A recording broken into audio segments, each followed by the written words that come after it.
Gidala dayon sa mga pulis sa Santa Ana Police Station ang suspect ngadto sa Southern Philippines Medical Center. Human giingong nanguna og pusil atol sa buy-bust operation kaganihang buntag sa iyang balay sa Sampaguita Street, Santa Cruz, Barpa, Barangay Leon Garcia, Agdao, Davao City. Giila sa mga pulis ang suspect nga si Rodel Omega Yanad, 34 anyos, apan namatay kini. Subay sa report sa kapulisan, dihang namatikdan nga pulis ang katransaksyon sa suspect, mihulpot kini og revolver ug nagpabuto og maayo na lang kay wala maigo ang pulis nga pusher buyer. Pero ang laing pulis ang meresbak o gibaslan matud pa ang suspect. Sumala ni Police Lieutenant Colonel Ronald Lau, ang commander sa Santa Ana Police Station. Nalambigit sab si Enad sa mga kasong robbery og nadakpan og napriso na sab kini kaniadto.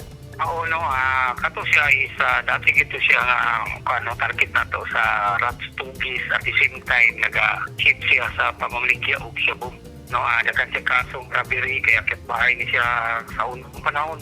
Kadaghan na po niya siyang dakpan. Kunya top 6 po niya sa high value individual sa drugs. Sa regional level niya siya na top 6 sa drugs na to. Nakakuha ang soko nga nagpahigayon sa bug investigasyon ug usa ka sling bag sa suspect nga adunay marked money, gituuhang shabu nga tanan-tanan mobalor sa 104,000 pesos. Na-recover sab hasta ang revolver sa suspect.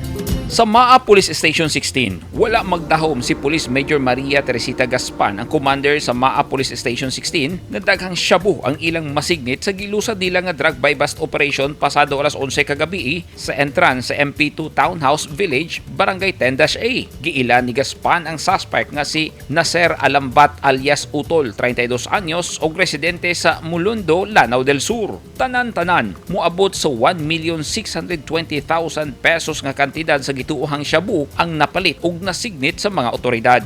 Ay, dugay-dugay naman ito na mo nga gina-casing. So, medyo kabalo nga based sa mga confidential informant. Actually, dili man ko siya taga-diri kaya na-planchet lang siya diri. Gawas ko siya sa Region 11. So, diri ang iyang bagsakan.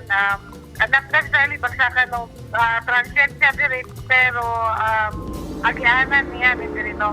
Cyber nasa yung mga areas nga magsakan niya sumuna nga based sa amuang sinagi sa amuang confidential informant mo ito nga na nasikop na to siya.